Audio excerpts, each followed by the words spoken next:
Hello everyone. So this is the another introductory section of plant biotechnology, and today I'm going to talk about plant tissue culture media. First, we have the last logical basis. So in 1971, the Epstein, so he tried to find the essential element which is needed for plant growth.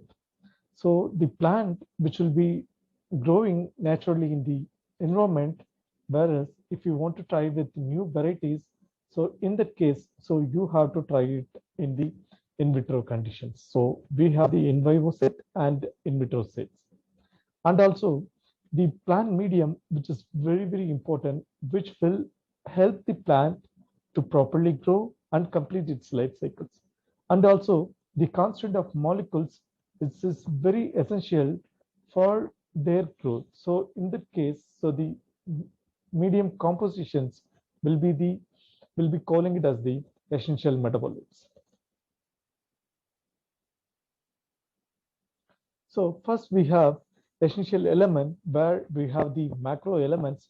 So this will be considered as the major plant nutritions. So which will be very larger quantity when you're comparing with the other elements. So those will be the carbon, nitrogen, potassium, and hydrogen, calcium, and phosphorus, and also you have oxygen, magnesium, sulfur. So these are the components which will be considered as the macro elements. And we have the micro elements, so which will be considered in minimal parts. So that's why we call it as the micro elements are the minor plant nutritions are the trace elements. So where we have the small quantities which is recovered, for example, iron, sodium, chlorine, manganese, and zinc, boron, copper, molybdenum, nickel, and so these are the components will be considered as the micro elements. So why the plants in vitro culture needs the medium? So the function of mediums will provide the nutritions, so in the form of water, and also provides mineral nutritions needs, provides vitamins for their development, provides growth regulators in the form of hormones, and also the essentials important nutritions like amino acids and also sugars, and also which enable the plants to access to the atmosphere for gas exchange, and also to remove the unnecessary metabolites which is available in the plant. So if you see the plant tissue culture media, so where we have macroelements, so which will be employed always, and whereas the micronutrients, so these micronutrients which will be employed in the form of uh, additions. So maybe sometimes it can have very minimal amount, and also the number of microelements can be reduced to one or two forms, not many different types of elements. And we have the vitamins. So these vitamins are usually added for their growth and development, and also the amino acids where we have um, so this will be sometimes omitted and sometimes which will be considered even the amino acids and also the nitrogen supplements. Sugar molecules which is always added in the medium, and also there are some other components like undefined supplements which will contribute some sort of functions which can regulate the plant growth and also the developments. And also we have the buffers, so which can regulate the acidic and alkalic conditions in the growing medium when you're try to um, uh, produce a particular transgenic plants or any set of plants in the in vitro medium. And also we have at last we have the solidifying agents. So this will be basically semi-solid, and there are few components or which will be used as the plant growth medium agents. So those can be liquid nature or completely solid form of agents. The medium can be employed for the plant tissue culture media.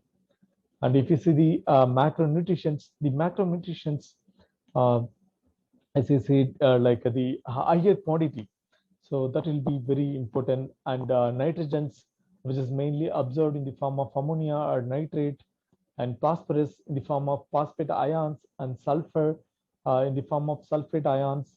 And most important step in deriving medium is the selection of macro elements.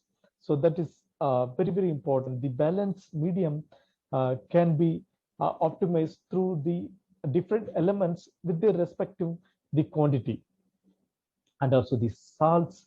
And the salts can be sodium, chlorine, and so this can be utilized to maintain the plant cell in high concentrations. And if you see the quantity of macronutrients, so in there are like different mediums. So each mediums which has the different amount of the macronutrition, that is the macro elements. So if you see the White's medium, which was developed in 1943, and Gowhart and Haberland. So Haberland is the father of plant tissue culture, and Burkholder, Nickel, and you have Heller, niche and niche medium and basal medium, and there are other mediums also available. The respective elements and their compositions in a gram wise or the specific quantity wise, they have indicated in the entire table, which ranges from like 0.2 or 3 or 1, from 1 to the maybe different mediums which can have up to like 10 grams or 15 grams according to the concentration entire volume of the medium. And first we have the nitrogen, so which is very essential for the plant for its life being generated, like the next regeneration steps, which will be very essential, and which can regulate both growth and morphogenesis. And also the medium which contain nitrate will be more nitrate than the ammonium ions. And also the nitrate has to be reduced to the ammonium before being utilized biosynthetically. And also if ammonium in high concentration, which can be leads to the very toxic effect. So that's why the nitrate which will be taken in the minimal quantity, that is the optimal quantity. If the quantity which exceeds, which can be very lethal effect or toxic effect to the plant growth and development, which leads to the failure of germinations. And we have the amino acids. So this is the very important thing. If you see the amino acid, which has to be individually purified form of amino acids, and which will be little bit expensive when you're comparing with the other medium compositions. And the amino acids are like from basic glycines, glycine amino acid to the different set of amino acids can be employed for the plant growth. And here we have the cashew, hydrolysate or yeast extract, which are which are the few elements or the compositions where the amino acids which will be very high concentrations. And also this will regulate the plant growth and morphogenesis as usual thing. And the very basic amino acids like glycines, if you see any medium, so where the glycine is added. And amino acids, we have the most common sources of organic nitrogens, and which is very used for the medium designing, and it's uptake more rapidly than the organic amino acids. So these are the few things like casein hydrolysate or L-glutamine or L-aspargine, adenine, and so these are the few things. And apart from that, and there are few amino acids which will be added alone, so which will regulate, and also which can avoid the unwanted growth of particular tissue. So that can be easily controlled through the addition of the specific amino acids. And here we have the beneficial effects of amino acids like a rapid growth and a protoplast cell division, conservation of ATP, and chelating agents, enhanced nitrogen assimilations, not toxic as ammonium, and also as a buffer. And here we have the phosphorus. So this is one of the important component apart from the nitrate and amino acids. The phosphorus is also one of the very important element for plant medium. So this phosphorus, which will be taken very good quantity, and so this will be available in nucleic acid and phospholipids and coenzymes. So this is the part of all these molecules, and also the functions can be transferred via phosphorylate pyrophosphate bond, that is the ATP, and also the phosphate group can be attached to the different sugar molecules, and this can uh, activate the photosynthesis mechanism. So the phosphorus, which has many functions in biological um, pathways and the mechanisms, and also the phosphorus, which is absorbed in plant in the form of primary and secondary orthophosphates, anions, and which will leads to the second steps of the continuous steps of respiratory energy, and also the phosphate, if it is not reduced in the plants, but it remains in oxidized form, and so which can be like the orthophosphate form. So next one we have the potassium. So this is the which won't be metabolized in the plants, and it is major cations within the plants, and which contributes significantly to the osmotic potential of cells, and also which can be transferred, the transported between the cell to cell through the different cell membranes, and also which will regulate the pH and osmotic environment of the cells. And many proteins show high specificity for the potassium, which acting as a cofactor and alters the configuration. So it is became very active part in the active enzymes. So like we have the active enzymes, so where we have the prosthetic group for cofactor coenzymes. So those components are which is having the important part of the potassium, and it is also neutralize the organic anions produced in cytoplasm and stabilize pH, and also the osmotic potential of the cell. So or like a pH and the osmotic environment can be regulated through this potassium. And we have the sodium, and it is taken up into the plants, but in most of the cases it is not required for the growth and development, and many plants actively secrete it from their roots to maintain lower internal concentrations, and also it is appeared to be essential to salt tolerance plants. Maybe some environments which has to be tolerated. So in that cases, this sodium, which is very essential. Next one is the magnesium, and it is the essential component of chlorophyll molecules, and also it is required non-specifically for activity of many enzymes. So like the phosphate group, so this is the one of the another component which will be used in the enzyme mechanisms. And also we have the ATP synthesis, so which mainly needs the magnesium, and also the central atom in 4' structure of the chlorophyll molecules. So this magnesium which will be placed in the center of that.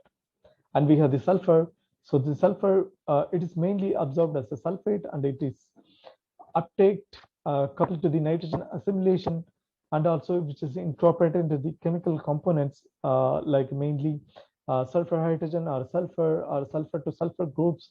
So in that case, which will have the interaction with the other groups, and also which will be used in the lipid synthesis, and so and also in regulating the structure of proline through the formation of sulfur to sulfur bridges, and also it is acting as the ligand joining ions of iron molecules and zinc, copper to the metalloprotein and other enzymes.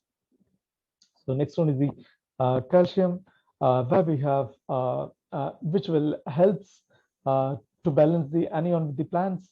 The most of the calcium ions are not readily mobile, and it involves the structure and physiological properties of cell membranes, and also which is present in the middle lamella of cell walls, and also the beta 1,3 glucan synthesis, which is depends on the calcium ions, and also the cofactors, so which also have this calciums for its hydrolysis of ATP. And next one is the chlorine, and this chlorine, it has been found to be essential for the plant growth, and it is sometimes considered as the micronutrients because it is recorded in very small amount, and it is required for water splitting and protein complex of photosystem 2, and also which can function in the osmoregulations, especially in the stomata gourd cell in plants. And so this is the micro nutrients. So this plant require micronutrients which needed in a very minimal quantity, and also the complete understanding of micronutrients which happened during earlier stages of earlier century of like 19th century, and also in 20th century. So many micronutrients has been identified, and which found to be very essential for the plant growth in vitro medium. And here we have which can improve the micronutrients can improve and which helps the callus growth, and also the root culture system. And the first identifications of micronutrients are Fe and Mn by Codison in 1922, and which has been utilized in earthshade seed medium. And in 1953, the Heller, so he demonstrated the advantage of micro elements in plant tissue culture medium. And we have the quantity of micronutrients. So this is a table structure which will indicates the amount of micronutrient elements which can be very milligrams per liter or the micrograms per liter, which depends on the different elements. So which will be taken with the different ratio to the respective medium. And here we have the first microelements, that is the boron, so which is involved in the plasma membrane integrity and functions probably by influencing the membrane protein and cell wall intactness. And we have the next point, we have it is required for the metabolism of phenolic acids and lignin biosynthesis, and also which is acting as the cofactor for few enzymes, for example, which converts P coumaric acids to the 5-hydroxyferrylate, and also which will maintain the meristematic activity, and also which will try to help in the synthesis of N bases, and also maintains the membrane structure and functions, and also stabilizing metal chelating agents.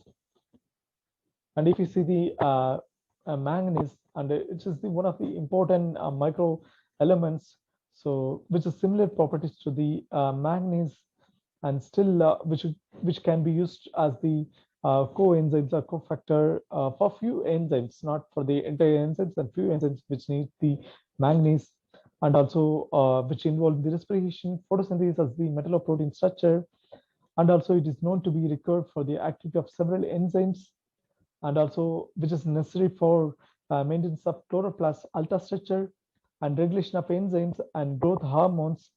And we have the it can assist the photosynthesis and respirations. And we have the next one, zinc. And so this zinc, which is the component of stable metalloenzymes with many diverse functions.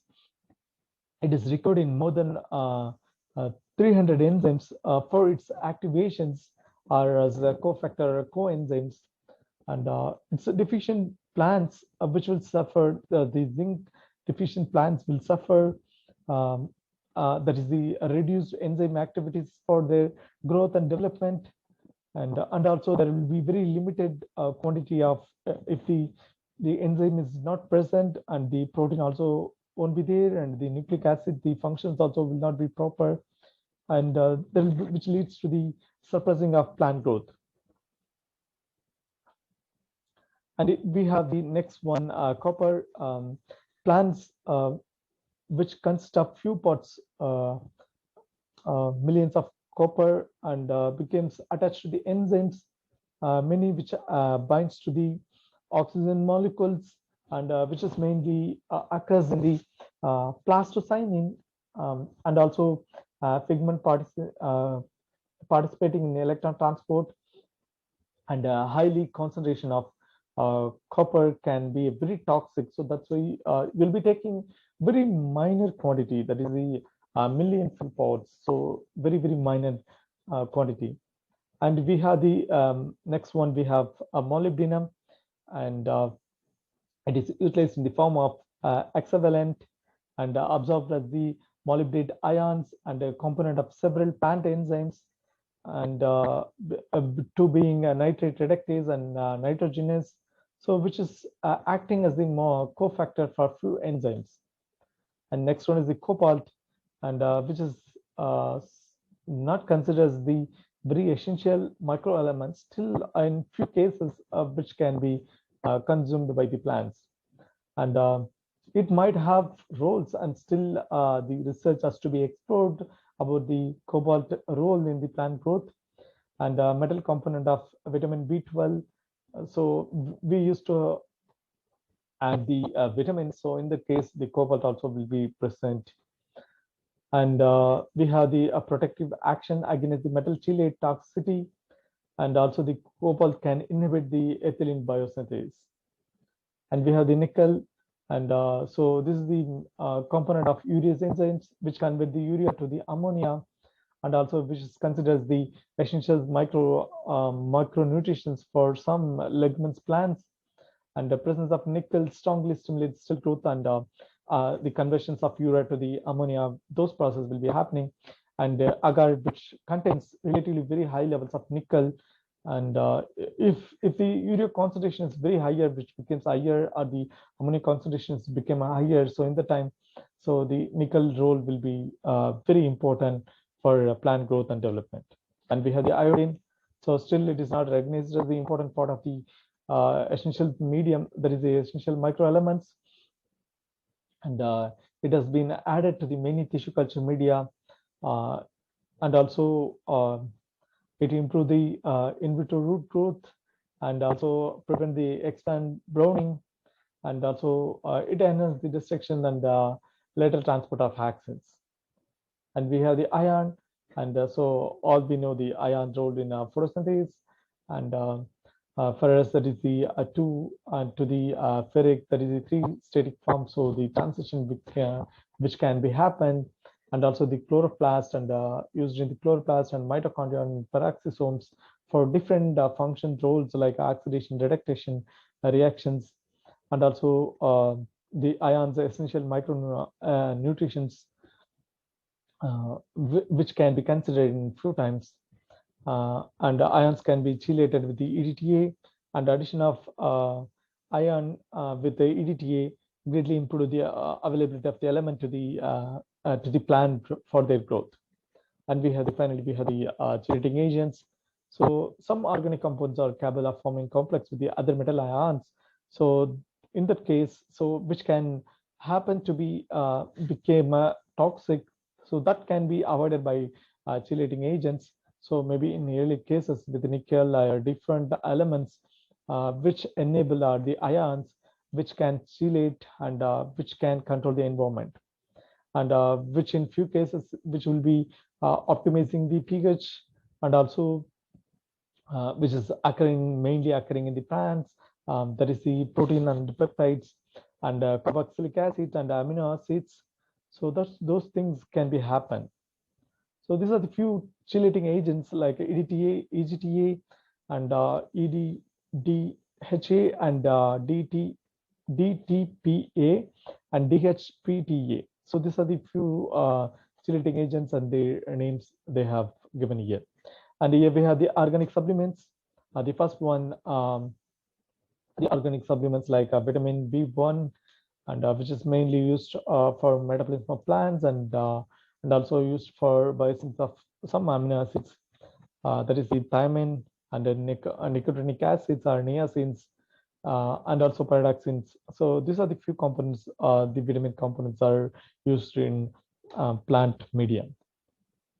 And we have the myoinositol. So this also used for plant growth, and also the complex organics like coconut milk, and coconut water, and yeast extract, and fruit juices, and fruit pulps, which also used, and which is basically nature of vitamins nature. And we have the physical support agents like gelling agents. So the gelling agents are like something like so this gelling agents, which is very supporting medium for the plant in vitro medium. So for example, here we have the agar and agarose, gel-rate and the phytogels. And if you see the structural supports, um, so which can be a filter paper bridge or a liquid permeable membrane support system.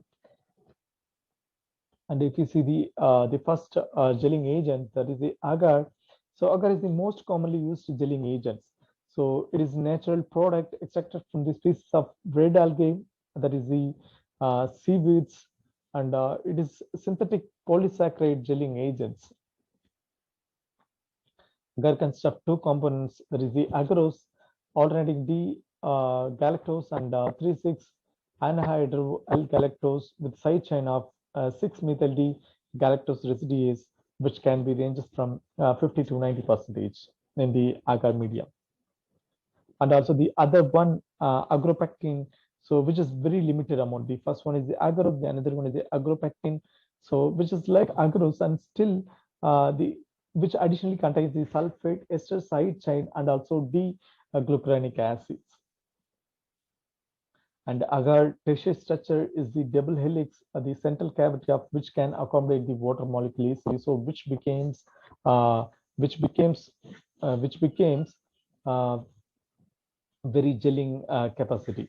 And if you see the advantages, and where we have the agar, which is an innate component, and so if you add the agar in water, and if you started to raise the temperature, so about 100 degrees Celsius, and which started to melt the powder, which will melt it and which will become the gelling nature. And then if you start to reduce the temperature from the gelling to which will become very solidifications at the temperature of 45 degrees Celsius. And the concentration commonly used for the plant culture medium, which ranges from 0.5 to 1%. And the agar can be washed to remove inhibitory organic and inorganic impurities. And also gels are not digested by the plant's enzymes, so which is like supporting medium, so which doesn't help in growth and development. And also the agar does not strongly react with the medium constituents. And if you see the disadvantage, so the agar does not gel well under acidic conditions, so acidic condition is not favorable for the solidifications. And the inclusion of activated charcoal in the medium may also inhibit the gelling of agar. So next one is the hormones. So small organic molecules that elicit the physiological response at very low concentrations. And chemical signals that coordinates different parts of the organisms, and also the internal and external signals that regulate the growth are mediated at least in the parts by growth regulating substance or hormones. And if you see the plant hormones, so the majorly there are two part, and which will be seeing in upcoming slides. And if you see the nature of plant hormones, natural substance which produced by plants and actively control plant activities, and also which control the plant activities, and chemical messengers which influence many pattern of plant development, and naturally occurring are synthetic components that affect the plant growth and development. So these are the plant hormones differ from how the animal hormones. So the few basic points.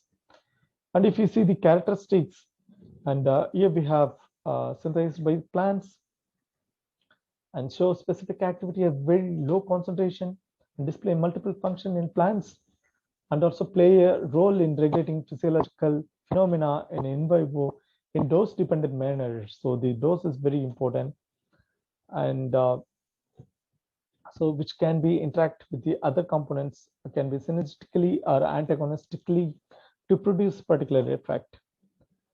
And the synthetic plant hormones, so which can be a growth inhibiting chemicals and growth promoting chemicals and growth promoting chemicals. So this is the major classification plant growth hormones. So are the plant growth regulators classification. Here we have, there is the auxins, cytokinin, zeolite, abyssic acids, and ethylene, and others. If you see there, you have jasmonons and salicylic acid and brassinosteroids. The first one we have the major important hormones are auxins, cytokinins, ziprelin, and ethylene. So these are the chemical messengers. And if you see the accents, so this is how the accents will be working out. So accent, the tip of the seedling, and agar, and they which will get diffused, and then so which will be as it is, and through that the accents which helps the plants to grow.